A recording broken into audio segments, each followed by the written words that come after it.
ปฏิบัติธรรมเนาะรวบรวมทั้งหมดคือก่อนปล่อยว่างเป็นผู้หมดอาสวะไม่มีอารมณ์อันใดที่เข้าไปคล้องอยู่บ่ของเกี่ยวกับวัตถุสิ่งของใดบุคคลใดสัตว์ใดภายสิปฏิบัติเก่งรู้เห็นเพียงใดกระชังตัวเดียวกันอาสวะคือต้องละอาสวะตัวเดียวเท่านั้นบ่มีความยินดีพอใจในบุคคลสัตว์สิ่งของใดๆอีกแล้วอารมณ์เกิดบ่ได้นั่นแหละรวบรวมตัวเดียวเลยคืออาสวะเท่านั้นเป็นผู้มีจิตไม่ข้องเกี่ยวบ่ของเกี่ยวคือบ่มีอารมณ์จิตไม่มีที่ตั้งก็แสดงว่าบ่มีมันเกิดเรียกว่าเราประวัติของคืออย่างนั้นพระวังคีสะเถระตะกี้เพิ่นมีม่นต์เคาะกระดูกม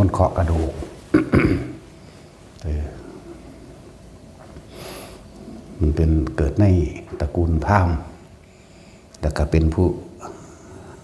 สำเร็จอย่างละม่นต์เคาะกระดูกนั่นแหละเคาะกระดูกบ่ว่ากระดูกสัตว์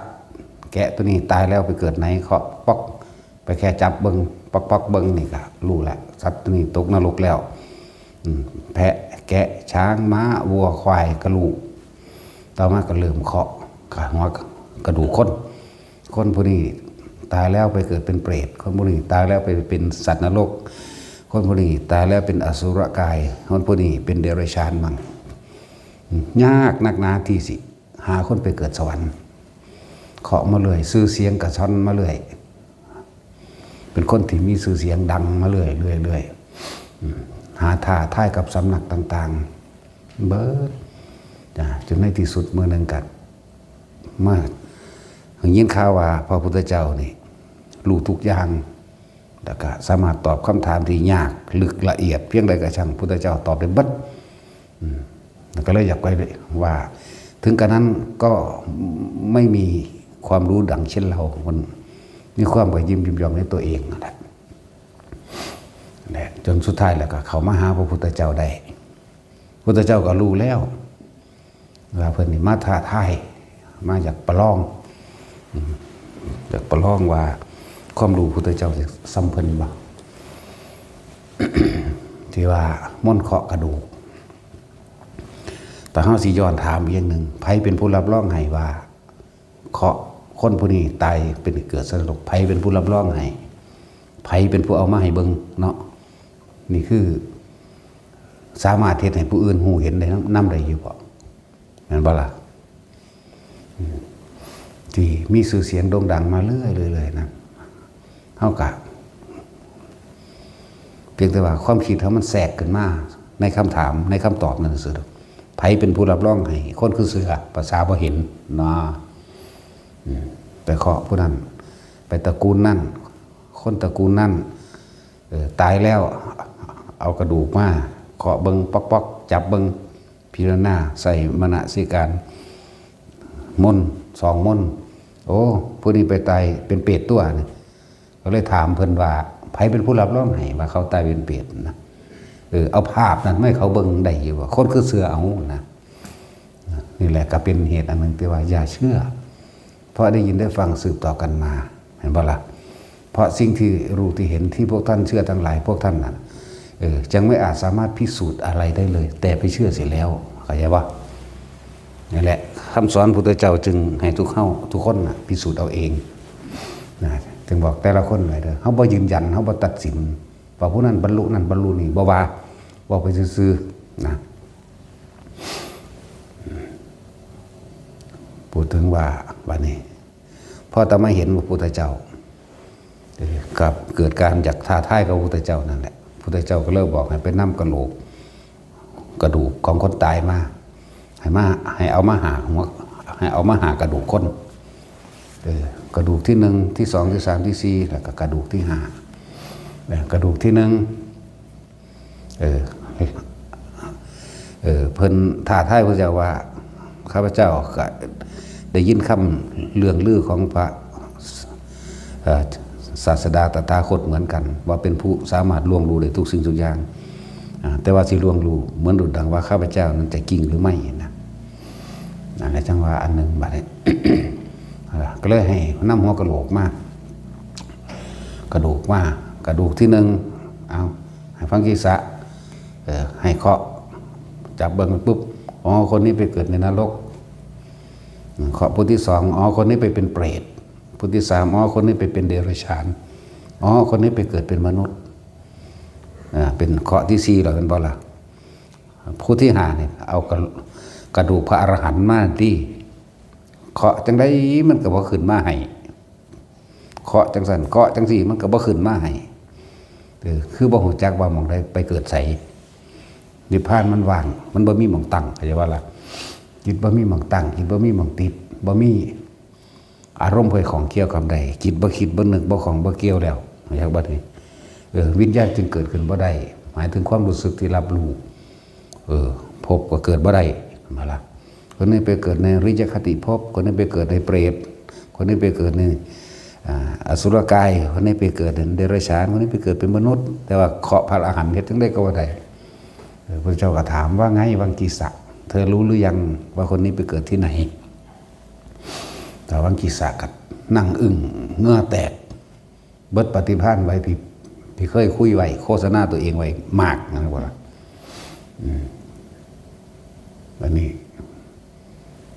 ถ้าเพิ่นย้อนถามที่กะโหลกทั้งหลายที่เธอเคาะมานั่นนะตถาคตรู้ว่าเธอนะพูดจริงว่ากะโหลกที่หนึ่งกระดูกที่หนึ่งไปเกิดเป็นสัตว์นรกเพราะเราตถาคตก็สามารถตามรู้ตามเห็นได้ด้วยนั่นบ่ล่ะกระดูกที่สองไปเกิดเป็นเปรตตถาคตก็ตามรู้ตามเห็นได้ด้วยที่สามไปเกิดเดรัจฉานตถาคตก็ตามรู้เห็นได้ด้วยที่สี่ไปเกิดเป็นมนุษย์ตถาคตก็รู้ที่ห้าเนี่ยตถาคตก็รู้ว่าไปที่ไหนแต่ว่าเธอไม่รู้แต่พระพุทธเจ้าถามย้อนขึ้นใครเป็นคนยืนยันใครเป็นคนรับรองและในสิ่งที่เธอรู้นั่นตถาคตรู้ได้แต่บุคคลผู้อื่นไม่อาจสามารถรู้ได้เธอเอาอะไรมาเป็นเครื่องยืนยันให้กับบุคคลที่เชื่อเธอนี่ทั้งสั้นแหละส่วนตถาคตรู้ได้เพราะตถาคตสามารถทำให้รู้ให้เห็นได้เห็นปะกระดูกที่หนึ่งเธอต้องยิบขึ้นมาเพื่อนก็เห็นภาพสวรรค์ให้เบิ้งไอ้โบแมนเพื่อนก็เห็นภาพนรกให้เบิ้งนี่ตถาคตสามารถมีเครื่องพิสูจน์และยืนยันให้บุคคลผู้อื่นรู้ได้ด้วยเอากระดูกที่สองไปเป็นเปรตเพื่อนก็เห็นภาพเปรตพบเปรตให้เบิ้งเดรัจฉานมันก็เห็นเป็นปุ่นไปเกิดเป็นหมาเพื่อนก็เห็นเบิ้งได้ไปเกิดเป็นคนแล้วบ้านนั้นเบื้องนั้นเป็นลูกของบุตรคนนั้นคนนั้นเกิดตายจากบ้านนี้ไปสู่บ้านนั้นเบิ้งก็บอกได้แต่เธอไม่มีอะไรที่ออกมายืนยันและตัดสินได้เลยเธอไม่สามารถที่จะให้คนอื่นรู้ได้เห็นได้เธอรู้ได้เฉพาะตัวเธอเองแต่ตถาคตเนี่ยรู้ได้เอาแหละอันนี้ยิบขึ้นมายกขึ้นมาเพื่อให้พวกเข้านั่นจะไปเสื้อยังไงจนก็ตัวเองสิพิสูจน์ได้ใช่บ้านี้คนสมือนี่มันเสื้อคำปากเนาะเขาซาลือว่าผู้นั้นเก่งมีหูทิพมีตาทิพรู้ว่าราคิดเขาเสื้อว่าผู้นั้นเห็นว่าผู้นั้นไปเกิดซอยได้ผู้นั้นเป็นตกนรกอาจารย์นั่นซอยได้เด้อซอยให้ไปสวรรค์ก็ได้ไปแก้น้ำเพลินนั่นแหละมันจึงมีคำว่าสะเดาะเคราะห์แก้กรรมถึงมันบ่เป็นของเป็นไปได้เป็นไปบ่ได้เลยนะพวกนี้ในสุดท้ายนะครับโดยความว่าคือย่อมแพ้พระพุทธเจ้าย่อมรับตามความจริงว่าแพ้ย่อมรับว่าบ่อาจสามารถเปิดเผยสิ่งเหล่านี้ได้เหมือนพระพุทธเจ้าพุทธเจ้าเปิดเผยได้เด้แล้วก็มีเครื่องพิสูจน์ให้เบิ่งพร้อมเปิดเผยได้ว่านี่เพิ่นเฮ็ดภาพให้เบิ่งหันบ่ล่ะภาพนี่เปรตนะนี่นรกนะนี่เดรัจฉานนะนี่ไปเกิดเป็นมนุษย์นะแต่ว่าพระนิพพานเธอต้องพิสูจน์เอาเองได้บาดเพิ่นบ่เฮ็ดให้เบิ่งมันบ่มีรูปให้เบิ่งก็ใช่บ่ล่ะแต่ว่าเพิ่นก็อยากรู้โอ้คนผู้นี้มีความรู้ความสามารถยิ่งกว่าเราอีกจำเราต้องยอมคือในความคิดเพิ่นว่าเฮาสิยอมขอเป็นลูกศิษย์ก็ได้ขอบวชพระพุทธเจ้า ส่วนนั้นพระพุทธเจ้าก็ว่า ถ้าอยากเรียนมนต์บทนี้ได้ต้องบวชเท่านั้น จึงจะสอนให้ก็เลยจำใจบวชละที่จริงก็คิดไว้ในใจละจังได้กระสร้างถ้ากูได้สำเร็จวิชานี่แหละกูที่สึกออกไปหาเงินได้อีกคือเก่านะนั่นแหละที่จริงความคิดนี่พระเจ้าก็รู้ว่าคิดไว้ยังสี่นะถึงก็เลยบอกเอานิโครธะเธอจงไปบวชก็เลยบวชให้อุปชาบันคือพานิโครธะนั่นแหละบวชให้แล้วก็สอนกรรมฐานให้นั่นนี่เรียบร้อยแต่ในขณะที่กลับมาเรียนเนี่ยเปิดกระสอนเกสาโลมานะขาตันตาตาโจมังสังนาหารูเอ็นให้ดีเปิดให้พิจารณาซึ่งอาการ32 ปีพิจารณาไปว่าไม่ใช่เราไม่ใช่เขาไม่ใช่สัตว์บุคคลไม่ใช่เป็นปนุตาทั้ง4แต่ว่าราคะมันก็บ่สิ้นไปว่าเดินทางไปบางที่ก็ไปน้ำพระพุทธเจ้าปีนบาทน้ำพระพุทธเจ้าทั้งหลังหมดไปเห็นหญิงผู้หนึ่งแต่งตัวงามราคะกำนัดเกิดเพราะว่าเพิ่นเป็นคนที่แบบยังเสพกามอยู่เห็นว่าล่ะยังมีราคะกาอยู่พอได้เห็นดึงปั๊บเข้ามาปรุงแต่งนึกคิดไปแล้วรูปร่างสวยงามแบบนั้นแบบนี้เห็นป่ะพอตะคิดนึกปรุงแต่งปั๊บอารมณ์เกิด2 มือ 3 มือเขาเป็นสารภาพพระพุทธเจ้ามีวิธีละราคะให้บ่เนี่ยอารมณ์ของผมเกิดพอเห็นหญิงสาวคนนั้น3 มือแล้วมันก็ยังบ่ลืมเห็นบ่ดิ3 มือแล้วก็ยังบ่ลืมอุปชาก็ไปแนะนำให้พิจารณาให้เป็นธาตุดินธาตุน้ำธาตุลมธาตุไฟแตกสลายเป็นอนิจจังเป็นทุกข์เป็นอนัตตาก็เฮ็ดตามใครๆกับคมไปในจักหน่อยไปเบียนบาทน้ำวัวชาไปเห็นอีกมักอีกอยู่ยังสี่แล้วนั่นแหละแต่ว่าเพิ่นกัดหลายเดือนเติบอยู่ได้ขนาดว่าคนมีตาทิพย์เป็นบ่นี่คนมีตาทิพย์ขนาดหูว่าผู้นี้ตายแล้วไปนรกคนนี้ตายแล้วไปเป็นเปรตคนนี้ตายแล้วไปเป็นอสุรกายตายเป็นเดรัจฉานมั่งหูขนาดหูขนาดนั้นเนี่ยก็ยังบ่อาจสามารถละได้แค่รู้ตรงนั้น แม้อุปชาก็สอนให้หลายอย่างคือกันให้ไปพิจารณาซึ่งอสุภะเป็นธาตุทั้ง4มั่งพิจารณาไม่กระทั่งลมหายใจแต่ว่าภาพที่มันจำติดตาอยู่อย่างหนึ่งตามธรรมดาเหมือนกับมักไปเที่ยวโสเภณีอยู่แล้วจากว่าล่ะคนที่มีมนอังคีรสะมณะนี่แหละมนเคาะกะโหลกสามารถรู้พระพุทธเจ้าก็เลยบอกบัดนี้มาหาพระพุทธเจ้าราคะได้ทดเบาบางไม่เบาบางลงเลยพระเจ้าค่ะโบราณธรรมดาบอกภาพหญิงคนนั้นที่ไปกับพระองค์ก็ยังตาตึงภาพหญิงคนนั้นที่ไปกับอุปชฌาย์ตราตึงแม้ไปกับภิกษุอื่นก็ยังตราตึงเป็นคนไปเห็นบ่นั่นแหละหลายเดือนเติบพระเจ้าก็เลยบอกว่าแต่การก่อนมาหมายถึงก่อนที่ไม่เห็นพุทธเจ้านะเธอรู้ว่าบุคคลผู้นี้ไปเกิดในเป็นตกนรกบุคคลผู้นี้ไปเกิดเป็นเปรตเธอรู้สาเหตุที่เขาทำไหมจึงไปตกนรกเธอรู้สาเหตุที่เขาทำไหมจึงไปเป็นเปรตนี่แค่ว่าเอาบทสรุปว่าคนนี้ตายแล้วไปเป็นเปรตคนนี้ตายแล้วไปแต่ว่าไม่เห็นเหตุแห่งกรรมอย่าบันความหมายของพระพุทธเจ้าเป็นที่สอนเหตุแห่งกรรมกรรมคือการนึกคิดปรุงแต่งแสวงหาในความอยากได้อยากเป็นนี่ก็คือเหมือนกับเธอที่อยากได้หญิงคนนั้นมาเป็นคู่ร่วมอภิรมย์หญิงคนนั้นมาเป็นคู่ร่วมอภิรมย์หญิงคนนั้นเหมือนไล่ไปเธอรู้ไหมว่าสาเหตุที่คนนั้นไปตกนรกคนนั้นไปเป็นเปรตคนนั้นไปเป็นเดรัจฉานไม่ใช่ว่าล่ะอะไรเพิ่นเลยกี้เขาไปหาสาเหตุตอนนี้เพิ่นเป็นทุกข์เพราะว่าอยากร่วมอภิรมย์เสพการมากับหญิงคนนั้นเป็นทุกข์นั่นแหละคือทุกข์แต่ว่าเธอไม่รู้สาเหตุแห่งความทุกข์เพิ่นจึงให้พิจารณาไขข้อว่าทุกข์เพราะความกำหนัดในยินดีความใคร่ในกามความใคร่อยาก ในรูปในรสในกลิ่นในเสียงถ้าเธอสามารถระงับดับความคิดหยุดความคิดได้นั่นแหละเธอจึงจะสามารถละได้เป็นยังคือบ่นำสิ่งที่ตัวเองรู้มาสอนตัวเองบ้านนี้เพิ่นก็เลยนำเบิ่งว่าคนคนนั้นตกนรกเพราะเหตุอันใดโอ้เป็นคนมีความโลภมากเมื่อไม่ได้ดังใจแล้วโกรธเกรี้ยวจนทำร้ายผู้อื่นฝังไว้ในใจคนนี้เป็นเปรตเพราะมีความโลภมีความอยากได้ของเขาใช้วิธีเล่ห์เหลี่ยมกลไกแย่งชิงเอามาจนได้เนี่ยก็รู้สาเหตุนี่พอรู้สาเหตุโอ้สัตว์นี้ตกนรกเพราะด้วยเหตุอันนี้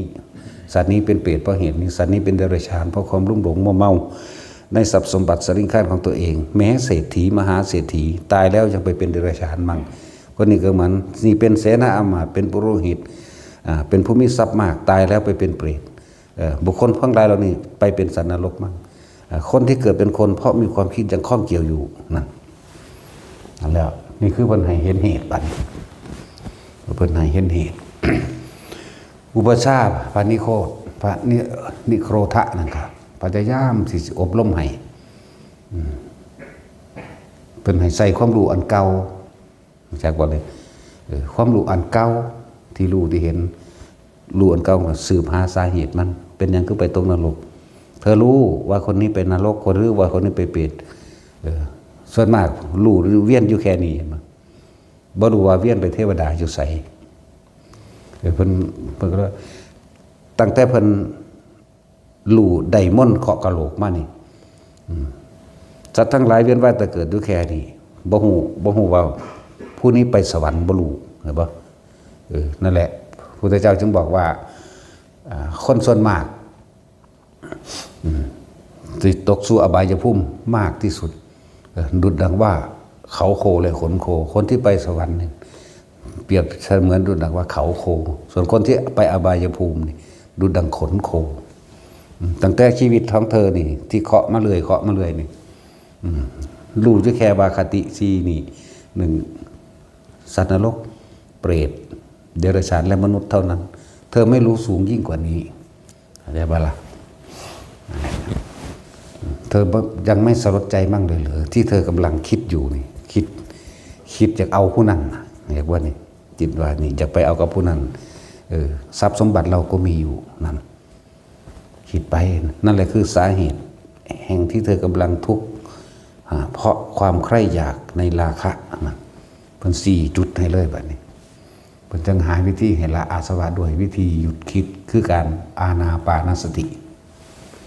นั่นแหละ เริ่มเข้าสู่ฝึกหัดอานาปานสตินะครับโดยให้ไปเอาความรู้นำจากพระอุปชาเพิ่นคือพระนิโครธนั่นแหละจนถึงสุดท้ายแต่ก็บ่ทันสำเร็จ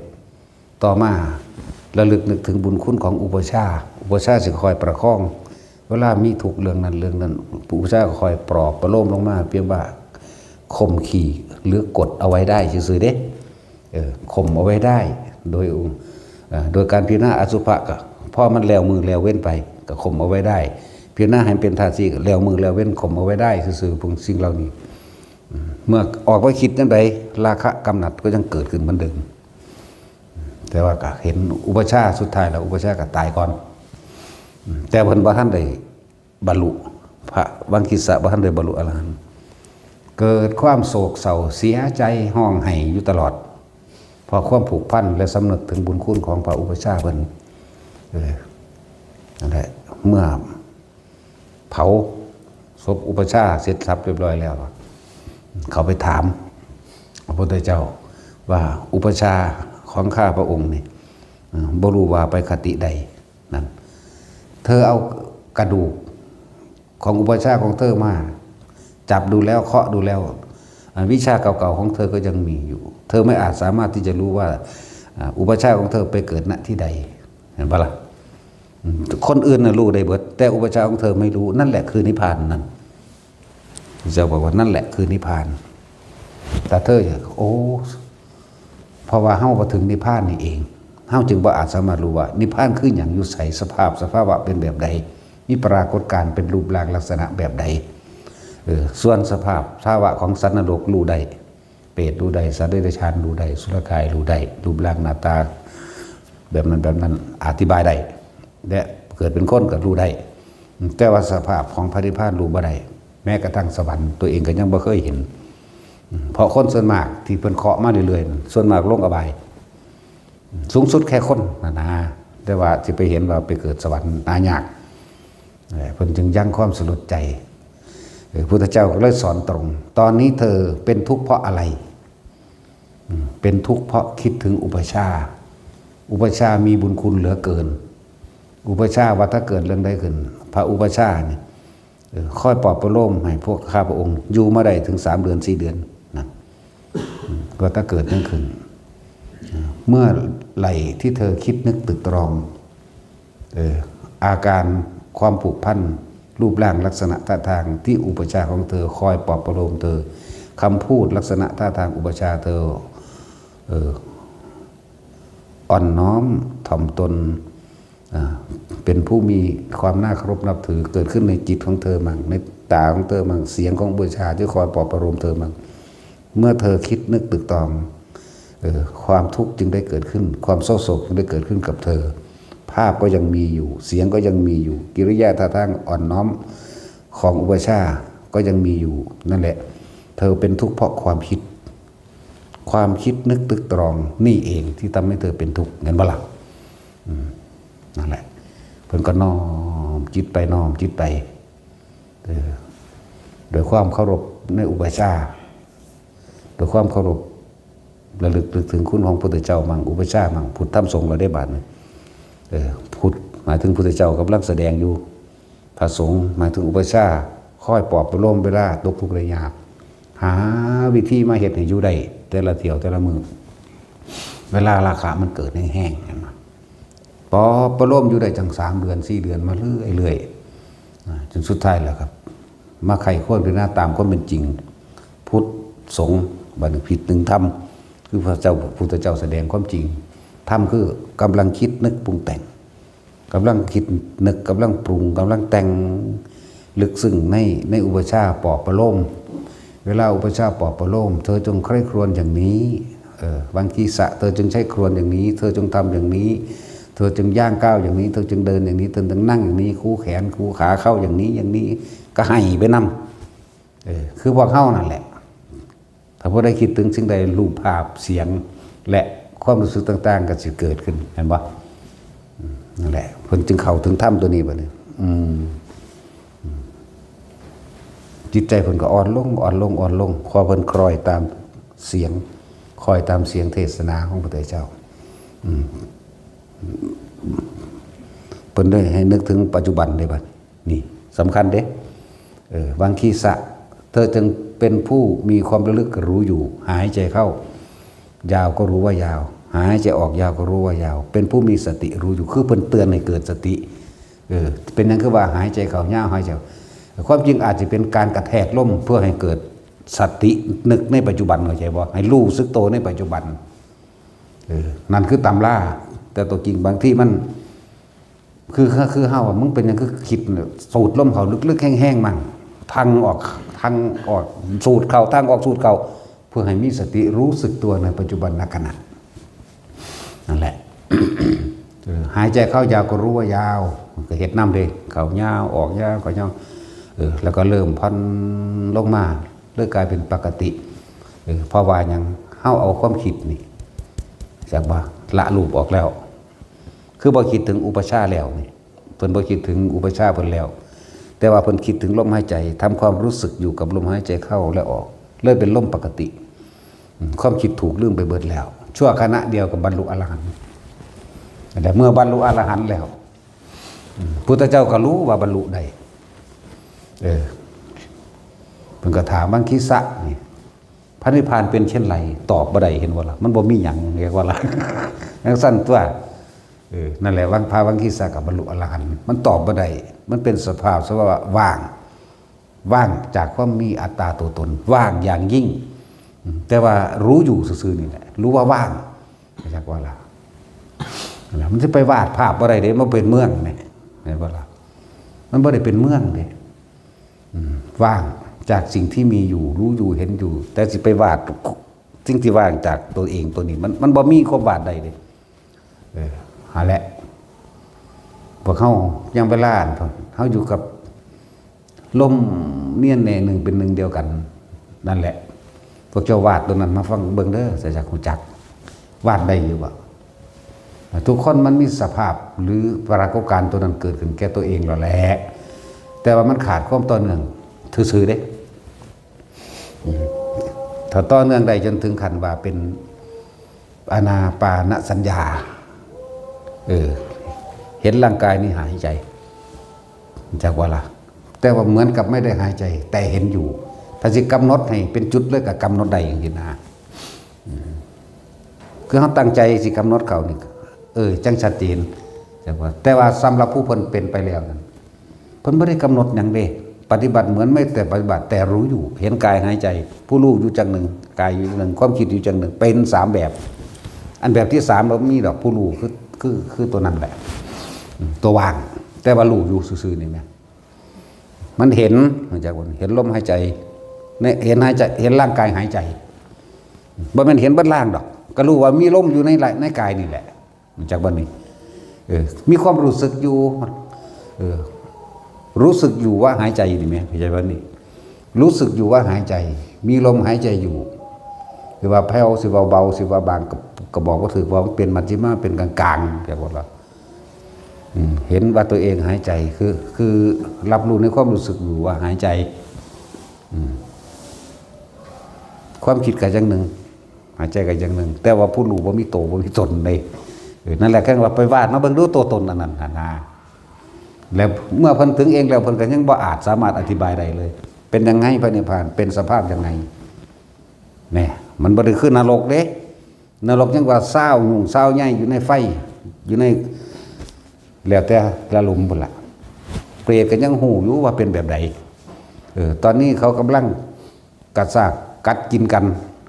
ตอนนี้เขากำลังเป็นแบบนั้นเป็นแบบนี้แต่ว่าคนก็เกิดเป็นคนตอนนี้อายุเท่านี้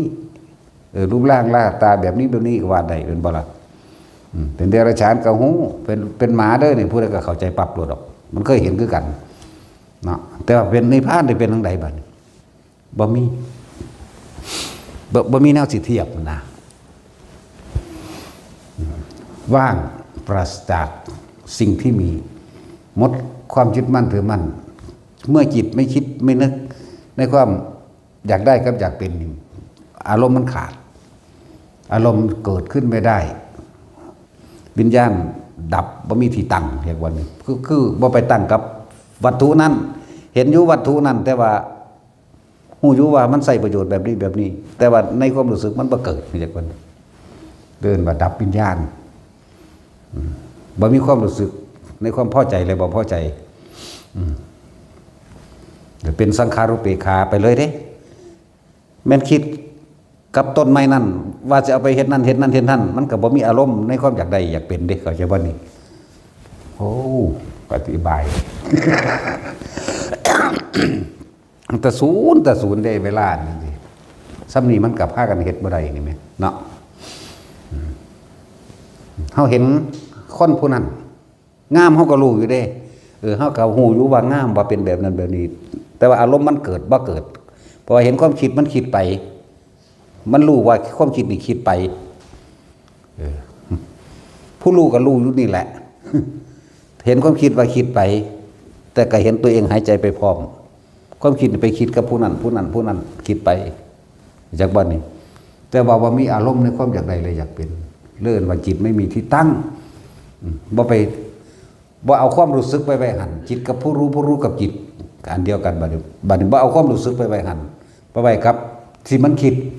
แต่เก่าเฮาคิดกับผู้ใดความรู้สึกเฮาสิไปอยู่กับผู้นั้นถ้าความพอใจเกิดขึ้นแม่นบ่ล่ะเฮาสิเป็นครบนั่นแหละวิญญาณมีที่ตั้งก็ตั้งนำผู้นั้นอารมณ์เกิดนำผู้นั้นไม่ว่าสิเป็นคนที่รักใคร่พอใจหรือว่าคนที่เกลียดไม่พอใจนี่มันก็รู้อยู่ของมันซื่อๆเด้รู้ว่าความคิดแบบนี้แต่ว่าบ่มีอารมณ์เกิดได้นั่นแหละคิดมีอยู่แต่ตอนนี้เฮาเอาพยายามบ่คิดซะก่อน จนกว่าสิดูลมหายใจเองแหละ นี่ว่าเรื่องนิพพานเด้แต่ว่ามันก็วาดรูปบ่ได้แม่ก็นี่แหละแต่ได้แต่อุปมาอุปไมยให้ฟังเท่านี้แล้วแต่พวกเข้ากับกระช่างมันเถอะขอให้อยู่กับลมหายใจอยู่กับอุณหภูมิตัวเองให้ได้เถอะบาดมันเป็นขณะเดียวเท่านั้นแหละบาดมันสิเป็นนั่นน่ะมันบึบของมันเองดอกเฮามีหน้าที่สร้างเหตุคือลมหายใจกับหรือกับการทรงฌานโดยการจับอาการปิติไว้ตัวนั้นมันเป็นของที่ขาดคะเนบ่ได้จะไปขาดคะเนมันค่าคิดอยู่มันสิไปได้ติเนาะ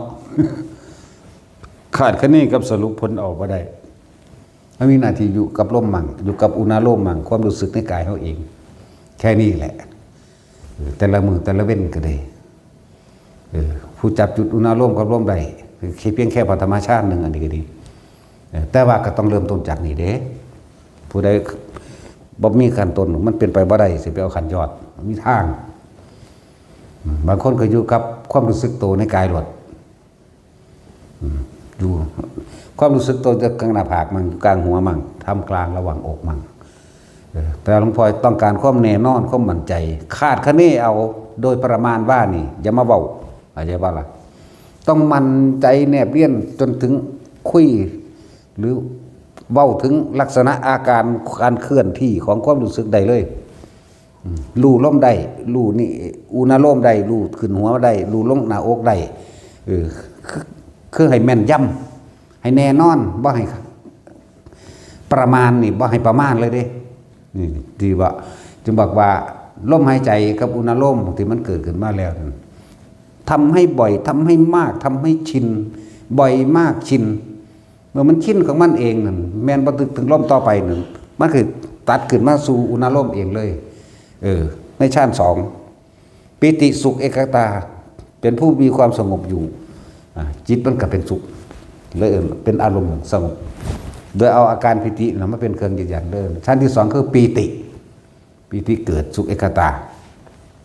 ชั้นที่3เห็นว่าสุขเอกคตาก็คือสุขใดที่จะเสมอด้วยความสงบไม่มีนั่นแหละคือมันสงบมันบ่คิดอันนี้สิบ่คิดจากบ่นี่แต่ว่ารู้ได้อยู่รู้ได้อันตัวที่4มันเข้าห้องบ่นิยมปานใดแต่ว่านั่นคือมันสิเป็นเอาเองของมันเด้อันนี้ตึงบอกว่าคนที่เดินจงกรมอยู่กับสร้างในช่วงนี้คือเฮาจับจุดอุณหภูมิได้แล้วหมู่ภิกษุสงฆ์เฮาไปบิณฑบาตจับอุณหภูมิไปบ่ล่ะบางทีมันก็แวบไปคิดอยู่แต่ว่าความรู้สึกยังอยู่เหมือนเดิมเข้าใจว่าล่ะบางทีมันก็แวบไปคิดโอ้อีนี่งามเว้ยแต่ว่ามันก็บ่ต่อเนื่องดอกเพราะมันอยู่นี่คือเก่าอยู่เดี๋ยวมันก็ค่อยๆขาดไปเองดอกไอ้ความคิดตัวนั้นนั่นแหละเดินบิณฑบาตไปจับจุดอุณหภูมิไปบางคนก็ความรู้สึกอยู่กลางคิ้วบางคนก็ยุ่งหัวมั่งเด้อเลื่อนว่ารู้สึกตัวทั่วพร้อมจิตหนึ่งรับเอาความรู้สึกที่เป็นหนึ่งส่วนมากอยากให้มันนี่ก่อนหน้าผากก่อนจังขึ้นไปหัวอันนี้มันจะเป็นเราเองหน้าผากขึ้นหัวจังมาลงทำกลางอกหน้าผากยังไงหัวยังไงอกก็อย่างนั้นเด้อฟังดีๆหน้าผากยังไงนี่น่วงนิ่มๆกระจัดกระจายหรือเย็นลุ่มลึกหรือต้นโยนก็ตามเย็นลำลึกก็ตามบางคนก็บอกว่าเป็นต้น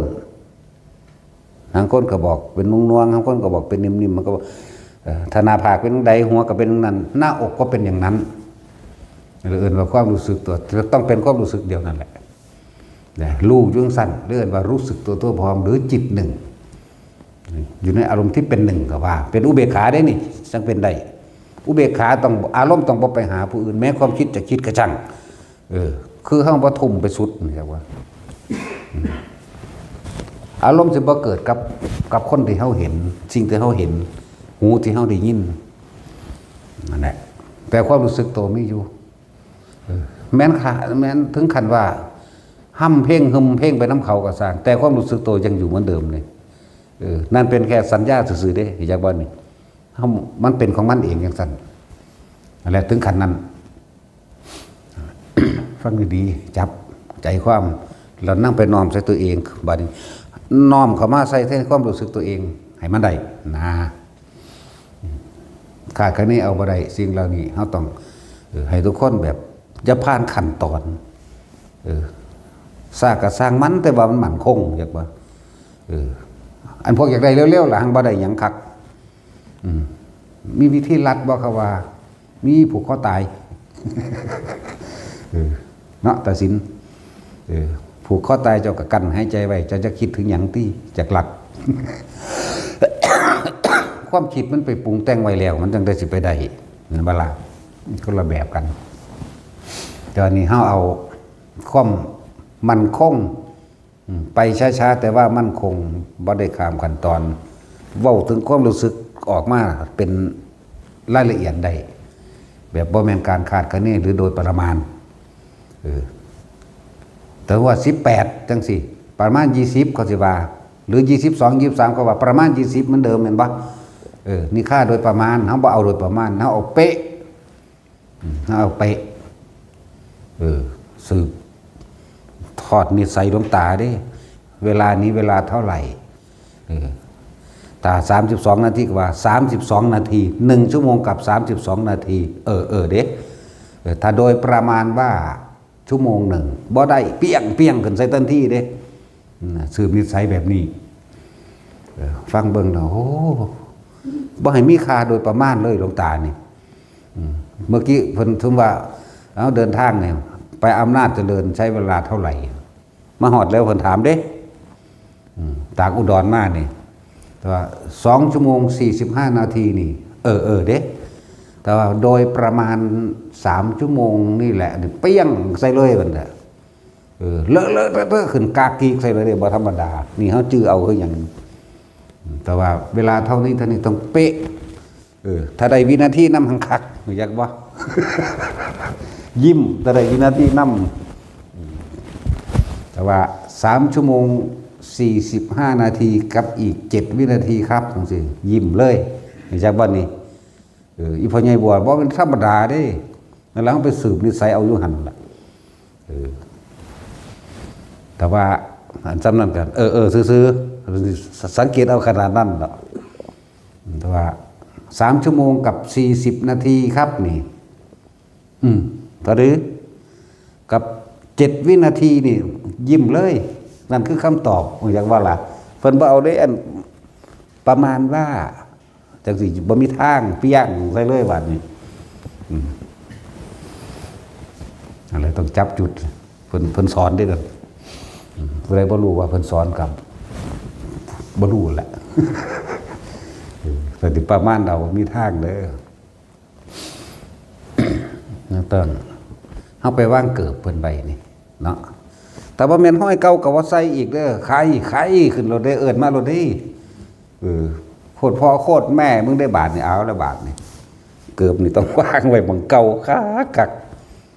เฮาต้องถือไม้นำเทียงไปพร้อม ถือไปนำเทียงไปนำต้องตรงเป๊ะบัดทุกอย่างเลยตรงนี้ก็ต้องเทียงตรงนี้ตัวองศาอย่างต่างๆให้มันได้เป๊ะเด้จังได๋ต้องมีวิธีตัวเอาดินสอเป็นหลักขีดไว้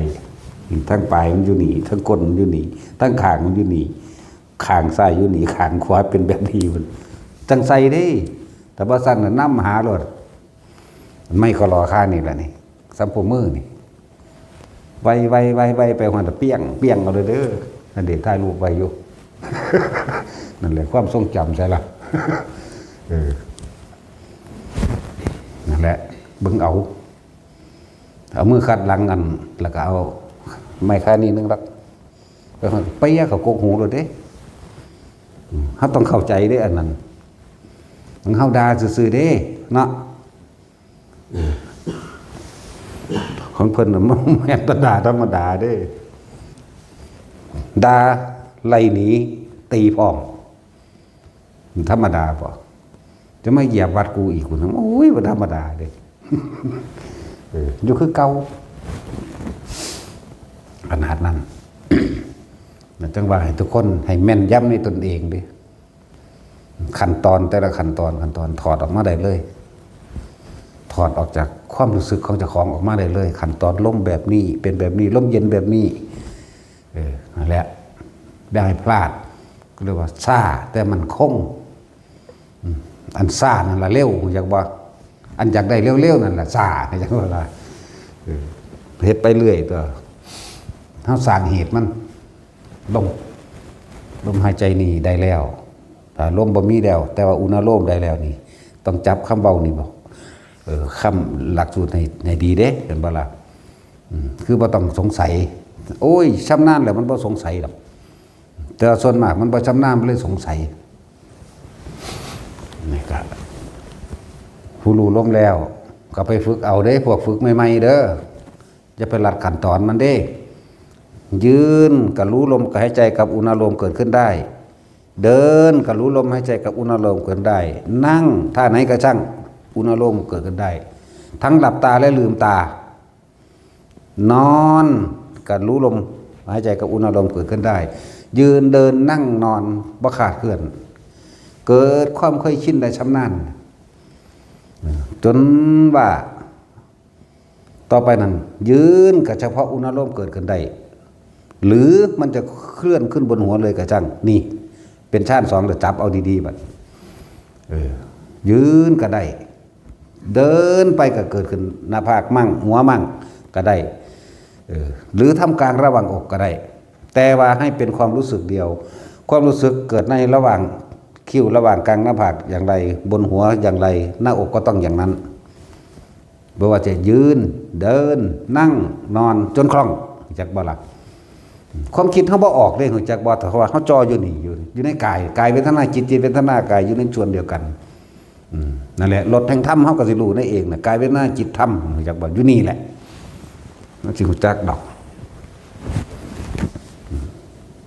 กายเวทนาจิตธรรม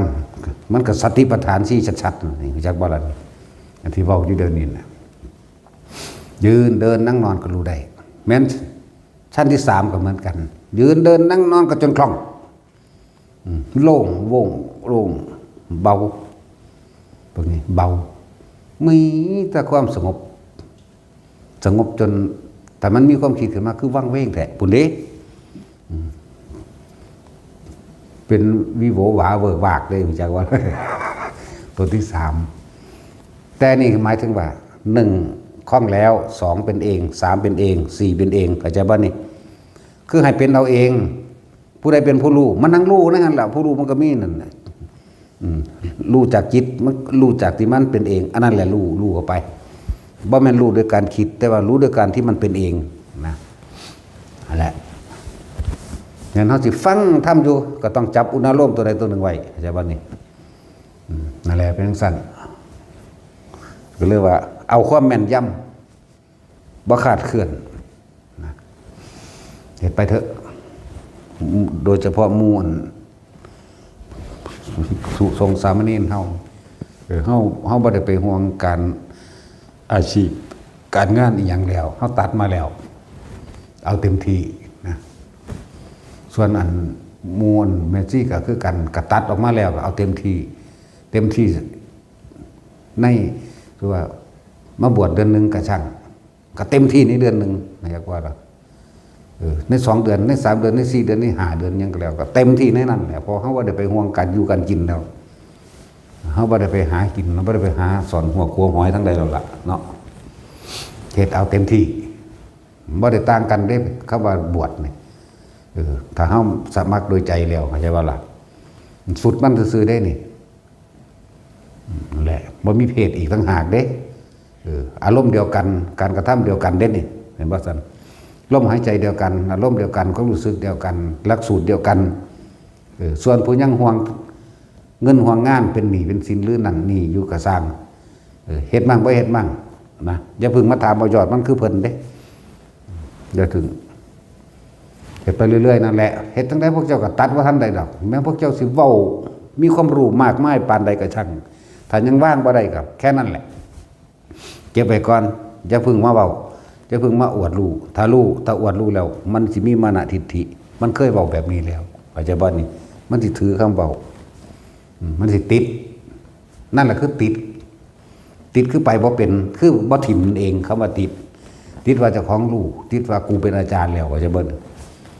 จังซั่น คือพระวังคีสะนั่นแหละ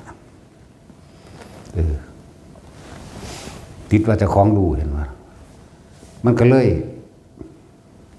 หลายเดือนเด้มันก็สิบรรลุได้เห็นบ่ล่ะ4 เดือนกว่าสิ5 เดือนคนเด้จนอุปชาพระนี่พระนิโครธหรือพระนิโครธะนั่นแหละจนตายปะคนละแต่ต้องเกิดความโศกเศร้าเสียใจคิดหอดอุปชาเห็นบ่ล่ะความว่าอย่างความคิดนึกตึกตองมีความลึกซึ้งกับอาจารย์นั่นคือใครควรเฉพาะในอดีตนั่นบ่ล่ะละสัญญาบ่ได้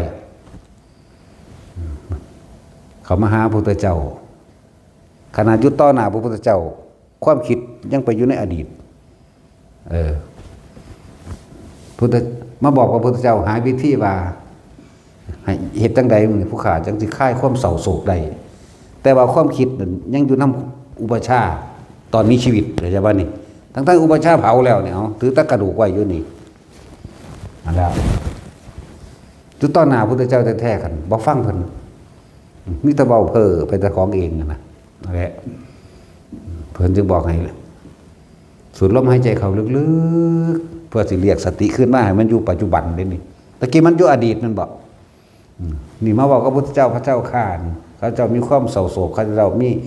ความคิดถึงระลึกถึงอาจารย์อุปชาแบบนี้ตอนที่บอกกับพระพุทธเจ้าภาพจำเสียงจำเหมือนบ่ความรู้สึกต่างๆอยู่ในอดีตเบิดนั่นแล้วแต่ว่าปัจจุบันปัจจุบันกับพระพุทธเจ้านั่นแหละมันพระพุทธเจ้าคอยเบาดึงสติขึ้นมาเรื่อยอ่อนลงแล้วเพิ่นบอกให้ลมหายใจเห็นมันนั่นแล้วเพิ่นจึงบอกให้สูดลมหายใจเข้าลึกๆหรือเข้าโดยหลักสูตรว่าเมื่อหายใจเข้ายาวก็รู้ว่ายาวเลยถ้าที่เว้าตามภาษาพวกเขาว่าสูดลมหายใจเข้าลึกๆดูนี่นะสูดวืดเข้าทางออกวืดเข้าทางออกอย่างนั้นสติเริ่มขึ้นมาอยู่ในปัจจุบันจึงมานึกถึงปัจจุบันได้เมื่อมันอยู่ในปัจจุบันได้อดีตบ่คิดถึงแล้วนี่อนาคตก็เกิดบ่ได้นี่นั่นแหละต้องว่าหลายอย่างเพิ่นต้องจับจุดใดของเพิ่นเองดอกเห็นบ่จับจุดใดคืออันนี้เองนะอันนี้บอกแทนเพิ่นซื่อดอกว่าคืออันนี้เองจับจุดใดได้บ่นี่ถ้าจิตถ้าไม่คิดไม่นึกไม่ตรึกไม่ตรองไม่ปรุงแต่งในความอยากได้และอยากเป็นอัตตาตัวตนจะเกิดขึ้นมาจากไหนกันอัตตาตัวตนเกิดขึ้นได้เพราะต้องอาศัยบุคคลจิเจรุหมายถึงอาจจะคิดถึงรูปลักษณะท่าทางในบุคคลสัตว์สิ่งของความคิดความนึกความตรึกความตรองโดยความอยากได้และอยากเป็นนี่มันเกิดอารมณ์จึงเกิดเพราะจิตมีที่ตั้งกับหมายถึงบุคคลที่คิดถึงนั่นเองบัดนี้ถ้าไม่คิดถึงเดเฉพาะลมเดมีเฉพาะลมในปัจจุบันณขณะนี้ความคิดนึกตึกตองเกิดขึ้นบ่ได้พบดับวิญญาณดับพบดับชาติชรามรณะจะมาจากไหนกันตัวบัดนั่นแหละจังว่าเพิ่นบรรลุแล้วกันยังบ่อาจสามารถสิอธิบายพระนิพพานได้มีแต่อุปมาอุปไมยเอานั่นแหละแต่เพิ่นก็เป็นผู้เลิศในการตอบถ้อยคำสละสลวยในการแสดงธรรมนั่นแหละเป็นผู้แสดงธรรมโดยสละสลวยพูดถึงเรื่องพังคิสะเป็นพวกเข้าที่ผู้ใดเคยฝึกว่ามโนมยิทธิอาจจะไปสามารถระลึกรู้ในอดีตชาติใดชาตินั้นตกนรกชาตินั้นเป็นสัตว์เดรัจฉานชาตินั้นเป็นกษัตริย์ราชาเป็นมเหสี เป็นผู้มีฤทธิ์มีเดชแล้วชาตินี้มึงเป็นหยังเข้าใจบ่ล่ะมึงก็ยังมานั่งขมออยู่นี่อยู่มึงก็มาหิวเข่ามึงคือมาห่อนมึงคือมาหนาวอยู่เข้าใจบ่ล่ะนั่นแหละบ่สมควรที่เขาไปลงไหลอย่างสิ้นนะถ้ายังมีชาติไหนอีกก็ไปทุกข์อีกแบบนี้ก็ต้องไปทำมาหากินไปซ้ำตายคือเราอยู่เนาะเกิดเป็นอีหยังกระชังนี่ชื่อว่า บ่ถูกบ่มีเลยบ่ล่ะคิดว่าในสูงสุดในสมัยนี้ก็ถูกยกย่องว่าเกิดเป็นเจ้าฟ้ามหากษัตริย์เป็นสูงสุดมันบ่รองลงมากก็คือเป็นเศรษฐีเนาะนี่เอาสูงสุดนี่ทั้งสองเศรษฐีกับเจ้าฟ้ามหากษัตริย์ป่วยวะป่วยเจ็บปวดบ่เจ็บปวดพลาดพลาดจากสิ่งที่รักบ่พลาดพลาดตายบ่ตายแน่ขึ้นชื่อว่าเกิดแล้วก็แก้เก็บตายเสมอกันเบิดได้บัดนี้วันนี้คนที่เป็นคนยากจนได้บัดนี้แก่เจ็บตายเสมอกันเบิดเลยบ่มีผู้ใดได้เปรียบนะบ่ล่ะแก้เก็บตายเหมือนกันแต่ฟ้ามหากษัตริย์พระราชาแต่ละประเทศตายมาเรื่อยๆอยู่แม่เนาะป่วยเป็นโรคนั้นโรคนี้คือกันกับพวกเฮานะบ่ล่ะเศรษฐีมหาเศรษฐีก็ป่วยเป็นโรคนั้นโรคนี้คือกันนะบ่ล่ะแม่สิไปสะออนหยังเฮาในเมื่อ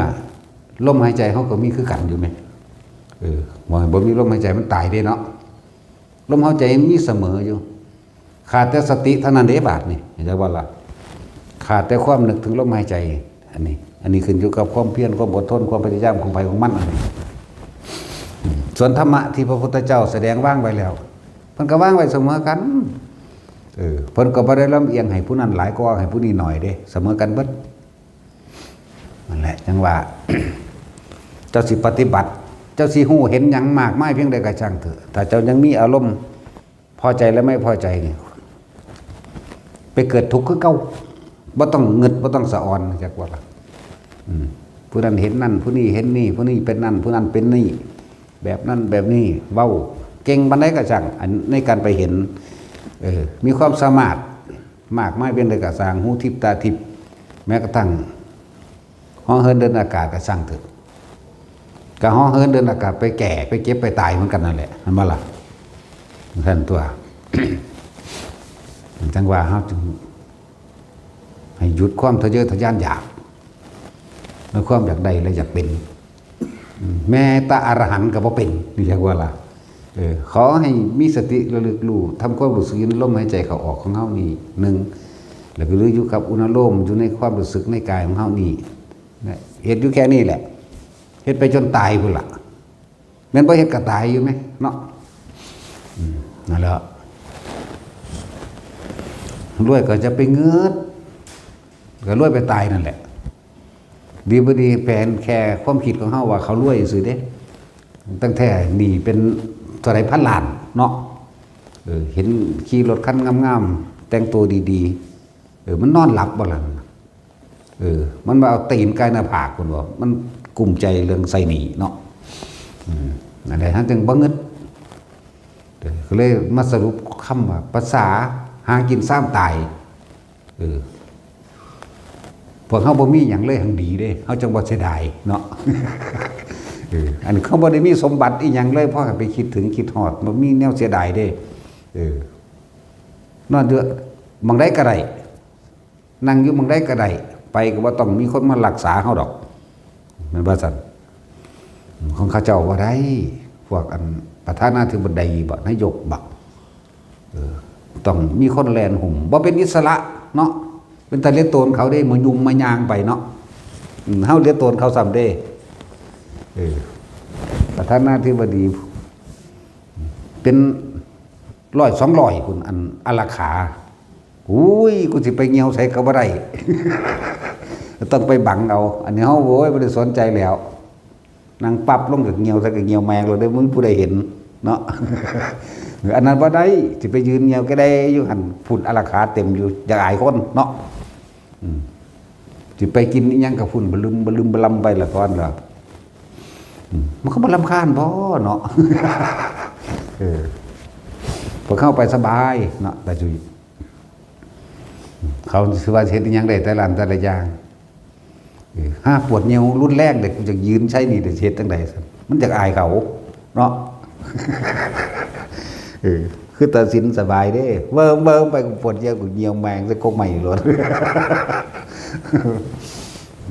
สบายบ่สัตว์อันนี้จะบ่ได้ฝุ่นเต็มอากลากอยู่เป็นร้อยอันแล้วต้องเข้าห้องน้ำต้องไปมองบังอย่างเดียวถึงจะได้เนาะขนาดบังยังก็บ่กล้าขี่แตกแห้งเด้ยุ่งไปจักหน่อย แต่มันปูดปาดปัวลงหันอยากอายเขาอยากเขายินคอยยุ่มเบาที่ได้หน่อยอักได้หน่อยแต่สินก็เข้ามันแมนปัวหลดยากอย่างวะเอาแม่พวกเจ้าก็คือกันเลยอยู่น้ำกัน2 คนแม่พวกเจ้าไปยุ่มใส่โดนคอยปูดด้วยกันแล้วสั่นแล้วอยู่คนเดียวสละก็ได้ปัวแหวงลงหันระเบิดตูมสลดยังก็เลยยากอย่างจังบักว่าโอ้ยบอกอยากจะบินเงินแต่ก็บอกว่าเศรษฐีก็จ้างคนมารักษาเจ้าของเบิ่งดูบ่มีปัญญาหอดสิรักษาเจ้าของเขาเองเนาะ เอาผู้อื่นมารักษาอยู่นั่นแหละ ให้เห็นโลกนี้เป็นกองทุกข์โลกนี้บ่มีสุขเด้เลยโลกนี้เป็นสารพัดภัยเด้โลกนี้เป็นกองทุกข์มีแต่ทุกข์กับทุกข์ขนาดเด้ว่าเลยมีอีหยังเด้แล้วพวกเขายังดีเด้ที่พวกเขายังมีที่พึ่งที่เกาะที่ว่างจิตว่างใจคือธรรมคือความจริงที่แสดงอยู่เดี๋ยวนี้เขาเห็นอนิจจังทุกสิ่งทุกอย่างหาความจริงลั่งอย่างยืนบ่ได้มีความเกิดขึ้นเปลี่ยนแปลงไปอยู่เสมอเขาเห็นใส่สุดคืออนัตตาเขาก็เห็นอยู่ไหม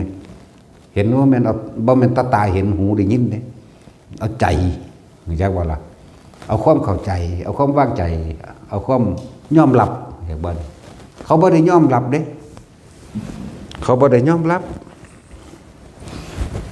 ว่าลูกหลานเขาตายพวกเขาเรื่อยๆเขาสิด่าหมอด่าหมาไปเรื่อยได้บาดนี้เนาะมีเงินเท่าใดนั่นหมอท่านด็อกเตอร์ถ้าเจ้าซอยชีวิตลูกเขาได้นี่คอยให้เจ้าเลยนี่100 ล้านแม่นบ่ท่านมันก็ตายคือเขาถ้ามันตายแล้วก็จมไปทั่วเทียบถึงบ้านด่าเขาเนาะกูอุตส่าห์เต็มที่แบบนั้นแบบนี้โวยวายฟุ่มไฟด่าผู้อื่นพุ่นเด้เสร็จแล้วส่วนพวกเขาก็ธรรมดาแต่เขายอมรับมันได้แล้วเขาลงมันได้แล้วมันไพ่ตายมันก็เป็นธรรมดาธรรมชาติก็แค่ความเกิดกับความดับนึงไหมเนาะธรรมชาติมันเป็นแบบนี้ไม่มีผู้ใดหลีกหนีพ้นไปได้ไหมมันก็เป็นสบายๆแต่ตายแล้วก็เอาไปเผาทิ้งเท่านั้นบนเผาก็ฝังอย่างนี้แล้วนั่นแหละส่วนคนพอท่านได้หูจักยังงมง่ายกับประเภทนี้หรือความเสื่อต่างๆอยู่นะบ้าบางคนตายเบิด300,000 400,000แทนที่คนเป็นสิพ่อได้เอาไว้เลี้ยงชีวิตต่อไปเนาะครับเอาไปใส่ในงานคนตายค่าเราเท่าไหร่นั่นบ่ซั่นที่จริงใส่ซองพระมันบ่ปานใดดอกหน้าแม่นบ่เบิดแล้วงานนั้นใส่ซองพระบ่ถึงองค์ละ10,000ดอกพระซุมื้อก็นิดหน่อยนึงดอกอันไปสวดกุศลธรรมะให้นั่นบ่ล่ะเบิดแล้วก็บ่เท่า10,000ดอกพูนเบิดน้ำเหล่าเท่าใดแม่นบ่ซั่นเบิดน้ำเหล่าเบิดน้ำพิธีต่างๆเบิดน้ำขาสัตว์ขางัวขาควายเบิดน้ำต้อนรับนี่2 มื้อ3 มื้อเข้าโอ้ยใส่ซองสิใส่หลายปานใดเดี๋ยวนี้บ่ใส่ถึงองค์ละพันดอกแต่ละมื้อนั่นเนาะแต่ว่าค่าเหล้ากับค่าอาหารมื้อละ10,000พุ่น20,000 30,000พุ่นเอาแม่10 องค์เอา10 องค์มันบ่ถึงองค์ละพันเด่น300 500บัดนี้มารวมประมวลเข้าเบิดงานนั้นเท่าใด300,000บัดนี้เอาเฉลี่ยใส่ให้พระมึงรู้สิถูกอยู่บ่นั่นแม่นบ่ล่ะนั่นแล้วแต่บ่เฮ็ดก็บ่ได้ไทบ้านเขาสิว่าบ่ได้บ่ถือประเภทนี้อยู่นำเบิดเขาญาติอยู่นำบ้านญาติว่าเด้ยากหยังมันบ่ไปตีไปฆ่าเป็นหลักของไผเนาะแล้วคนเป็นขายคนตายมันบ่แม่นคนตายขายคนเป็น เขาว่าคนตายเขาเป็นก็คนเป็นนั่นแหละขายคนเป็นจากบ่ล่ะพวกเจ้าบ่เข้าใจธรรมะเองนั่นแล้วถ้าเข้าใจดีแล้วบุญหรือบาปนรกหรือสวรรค์ได้ก็เฮ็ดไว้ก็เฮ็ดตอนเป็นไปเด้บ่มีเฮ็ดตอนตายเด้ตายแล้วมันจะไปเฮ็ดหยังได้นั่นแหละคนเฮาจึงหลายๆคนจนถึงขั้นเป็นหนี้เป็นสินเลยเท่าเดี๋ยวนี้ก็มีเด้5 ปี10 ปีก็บ่เบิดไปยืมเงินไปยืมผู้นั้นไปยืมผู้นี้มาเพื่อสิจัดงานบ่ว่าสิเป็นงานศพบ่ว่าสิเป็นงานทำบุญหา100 วัน100 ปีหรือแจกข้าวหาบ้านเฮาเอิ้นแจกข้าวหามั่งงานศพนี่ก็นึงแล้วแจกข้าวหาก็อีกแม่นว่าซั่น5 ปี10 ปีจังทำบุญหาแจกข้าวหาเทื่อสิรวบร่วมกันมาได้เดี๋ยวบางผู้ตกนรกผู้เป็นเปรตอยู่หันตัวใดปีบ่ได้กินหยังแกเรือดอกยากน้ำพวกนี้เนาะเริ่มก็ตายแต่สิเอาไปเผาเลยก็บ่ได้บางคนก็คือบ่รู้วิธีเลยแหมแบบต้องเป็นไปตามนี้ต้องเป็นไปตามประเพณีของบ้านต้องเฮ็ดไปแบบนี้เท่านั้นนะบ่จักหยังเลยนะต่างคนต่างถูกต่างยากบัดนี้เนาะแล้วผู้พาเฮ็ดก็เฮ็ดไปตามความเมาความบ่รู้นั่นแหละเฮ็ดจังได๋บัดนี้เอาไว้จักมือไล่เบิ่งได้บัดนี้ผู้เฒ่าบ่แม่นผู้รู้เด้ผู้เฒ่าซื่อๆเด้เฒ่าหัวงอกซื่อๆเด้เฒ่าราคะและตัณหาปัญญาทึบพร้อมไล่เบิ่งตายมื้อนี้วันจันทร์ตายคือว่าตายวันเสาร์เอาไปจัก3 มื้อเสาร์อาทิตย์โอ้ยอังคารไปบ่ได้เลยเป็น4 มื้อบัดนี้อังคารไปบ่ได้แล้วโอ้ยมื้อนี้เป็นมื้อบ่ดีอีกอันยังเท่านั้นคำเท่านี้คำอีกเด้เป็น5 มื้อก็มีทั้งหนึ่งเบิดไป400,000แล้วจากบัดนี้พระมาสวดซุมื้อที่จริงบ่ได้ใส่หลายปานใดดอกใส่พระนั่นน่ะเนาะ300 500มารวมแล้วมันพอ100,000อยู่บ่ได้ใส่อันซ่องให้พระไปสวดเนาะปานนั้นมาใส่หลายแต่ว่าพระสวดเอาเงินหลายจังซั่นจังซี่นั่นแล้วหาเรื่องก็ซื้อดอกกันนั้นเราสูงเป็นแสนพุ่น200,000พุ่นสูคือบ่ว่าแม่สูขางัวจักโตขาควายจักโตหมูนำหอยแครงบ่แรงผูพร้อม จัดพิธีอย่างต่างๆสารพัด ดอกไม้พวงหลีดอันนั้นบ่อันที่พาไปสวรรค์นรกก็เลยเนาะใส่ดอกไม้พวงหลีดดอกไม้จันทร์จังซี่ล่ะคือบ่มีดอกไม้มะลิเนี่ยเพิ่นเอาเต้าไปจันทร์แหละเนาะ หาดอกชบาเพิ่นไปหยังใส่ แต่สิเจ้าดอกหยัง ดอกชบาบ่เจ้า แล้วหาดอกชบาเฮาเพราะฉะนั้นก็ดอกหางดอกยุ่งไปเลยประโลด 3 มื้อ4 มื้อเขาเบิดหลายแสนเด้เพราะว่าบ่เข้าใจความจริงบ่เข้าใจธรรมะบ่ฟังเฮ็ดตามกันไปสืบต่อกันไปจังซั่นซื่อแล้วงานแล้วก็กุ้มใจเรื่องหนี้เด้บัดนี้ผู้บ่แม่นอันเจ้าของงานก็สบายไปเด้เขาก็บ่รู้คือกันเขาก็เข้าใจว่าต้องแบบนั้นทั้งถูกนะบัดนี้พูนอีก10 ปีเราจังทำบุญแจกข้าวหาได้บัดนี้ก็มันบ่มีเนาะตั้งแต่ทำวิธีนี่ก็ผิดบ่แห้งดอกคือขางัวขาควายหยังก็แล้วแต่อันนั้นบ่พออันนี้บ่พอไปเอาเหล่าร้านนั้นร้านนี้มาเส้นไปซะก่อนจบงานจังเอาไปจ่ายเนาะบางคนก็ทำประกันนั่นนี่ไว้เนาะบ่พอซ้ำบางทีก็มีแล้วบุญหรือบาปเฮ็ดไว้ตอนพี่เด้อตอนเป็นคนพี่เด้อบ่ได้แม่นใดๆตอนตายเด้เผาวันอังคารก็บ่ได้ก็วันหยังอีกบุวันศุกร์บ่วันศุกร์วันอังคารบ่หรือว่าวันหยังก็ว่าไปแล้วก็มีตอนนั้นคำตอนนี้คำอีกเด้ยาก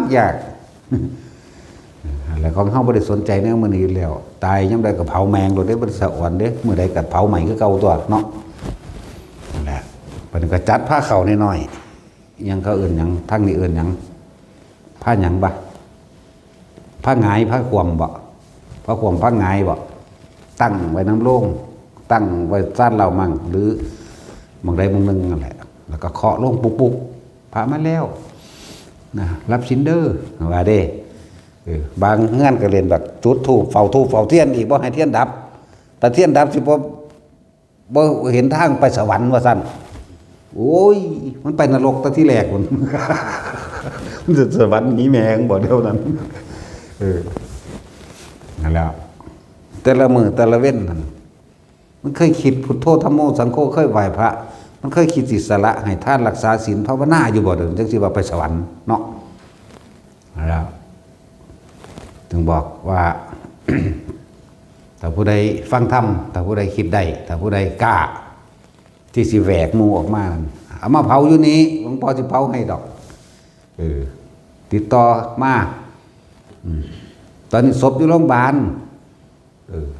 บ่อยากยุ่งยากกับไทยบ้านเนาะหลวงพ่อเผาให้แน่ก็โทรมาที่ให้เขาแอดมินคนรับเอา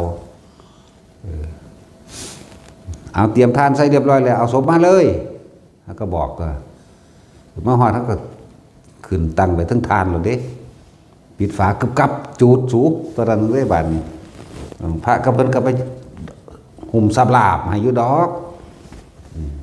เดี๋ยวเพิ่นก็สิไปธรรมสังเวชหรือปงอนิจจา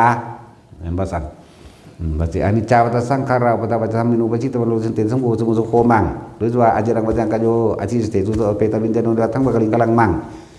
หรือบางที่ก็สิพาสวดปฏิจจสมุปบาทมั่งเห็นบ่ล่ะแล้วแต่เฮาสิว่าไปดอก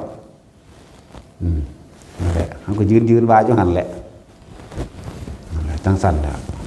เผาใครอยากได้ขี้เถ้าขึ้นมาก็เอาไปถ้าบ่ไปเฮาก็ใส่ปุ๋ยเท่านั้นเด้บักม่วงบักมีเฮาก็บ่อึดแม่บักม่วงบักมีบักฮุ้งมื้อนี้เด้ปุ๋ยเท่านั้นตัวก็บ่มีหยังพวกเจ้าก็ประหยัดเงินเองบัดนี้ผู้ใดไปชาปนิตตกสชาปนิตรูปบ้านก็เอาใบตายขึ้นไปประกาศเอากันก็ได้ตัวจังบ่ได้เสียหยังมันบ่ซั่นแต่คนอยู่จังหวัดสกลมันสิพอ 20,000อยู่บ่ได้เหมารถมากก็เลยถ้าพวกเจ้าเผาอยู่บ้าน 500,000 พุ่น ลองเบิ่งแม่วะเนาะอยู่แถวมื้อนี้นะเหมารถมาที่ 2,000 3,000ก็เหมามาเด้อนั่นแล้วอยู่ภาคใต้ผมก็เหมามาโลดถ้าว่ามันแพงก็เลยเนาะโอ้แต่กูเผาอยู่ภาคเหนือเอา200,000ได้กูวะกูไปเผามึงพอก็ได้เขา20,000 30,000รวยก็มาติเนาะซั่นแล้วทางนี้สิซื้อทานไว้ให้ดอกง่ายๆตายแล้วมันบ่แม่นว่าสิได้บุญบาดตายมันตอนเป็นที่เฮามีชีวิตเฮาเฮ็ดอยู่พี่เด้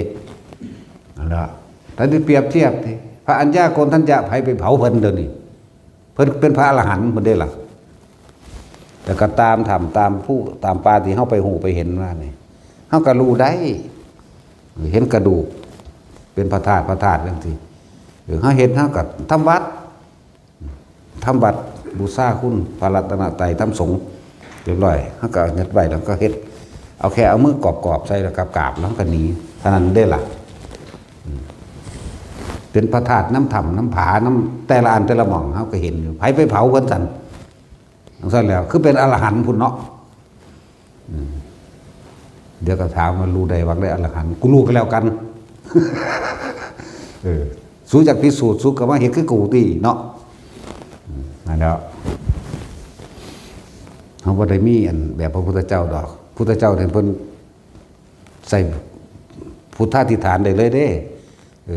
ที่เพิ่นว่านี่ที่บางคีสะรู้ได้ว่าไปนรกนี่เพิ่นก็พุทธาธิษฐานได้เลยเด้เพิ่นสามารถเปิดได้ตลอดเฮาก็มาฝึกเอาที่ผู้ใดอยากรู้เนาะสู้เข้าไปชั้นนั้นแล้วสู้ก็ถอยออกมาชั้นนี่ปุ๊บสู้ก็ทำจิตว่างๆไว้สู้วิตกเอาไว้แล้วซะก่อนแล้วถิ่มความวิตกมันนั่นสิเกิดขึ้นเองดอกรู้ตัวฉะนั้นตัวภาษาซ้ำนี้เนาะเห็นไปเห็นมาไม่จะเห็นอย่างเด้ มันสึงลึงอยู่นี่แหละดีที่สุดเห็นแล้วมันยากว่ะยากลำบาก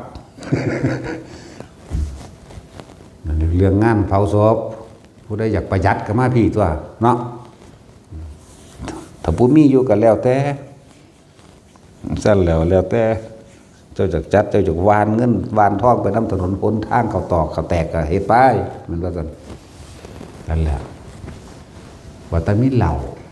มีขาสัตว์มันมีทางว่าพวกคนตายสิได้ไปบุญนั่นนะจิตสุดท้ายคือความคิดนึกสุดท้ายของผู้ใดก็นึกถึงสิ่งใดจะไปหาสิ่งนั้นจิตมีที่ตั้งเป็นห่วงหน้ามันคิดถึงหน้าถึงส่วนยางนั่นบอกฝุ่นมันไปคิดนึกตึกตองอยู่เรื่องส่วนยางหรือคิดถึงหลานคิดถึงลูกคิดถึงใครก็แล้วแต่มันเป็นของมันไปหรอกเอิ้นว่าจิตมีที่ตั้งมันไปรู้อยู่กับบุคคลผู้นั้นมันเป็นนึกถึงผู้นั้นแต่ปรุงแต่งไปความรู้สึกแล้วไปเกิดกับคนผู้นั้นคือคิดถึงพุ่นพวกเจ้าคิดนึกตึกตองอยู่พุ่นนั่นแล้วอารมณ์ไปเกิดมีที่ตั้งแล้ววิญญาณเกิดพบเกิดชาติชรามรณะก็เกิดไปต่อไปทั้งตัวพุ่นมันไปตะทูนถ้าพวกเข้ามาฝึกในลมหายใจเข้าฝึกลมหายใจอนาปานสติเข้ารู้อยู่แค่กับลมมันบ่ไปคิดมันบ่ไปตั้งจิตอยู่กับไผความรู้สึกบ่ได้เกิดกับบุคคลสัตว์สิ่งของอันอื่นมันเกิดอยู่ในความรู้สึกแห่งตนเองมันก็เป็นอุเบกขาของมันเองอยู่แล้วอย่างน้อยๆก็อนาคามีเลยเว้ยนี่หน่อยเด้หลายคนอาจจะคิดว่าหลายเนาะตั้งสี่แหละมาฝึกเอาแต่ผู้ใดฝึกอยู่เรื่อยๆอย่างสี่อัธนาเฮ็ดเอาคืออยากให้คนเด็กใดข้างหน้าโอ้ยเป็นตัวสั่งกับคนกันเลยเอาสมาทานเดิมสิดาคน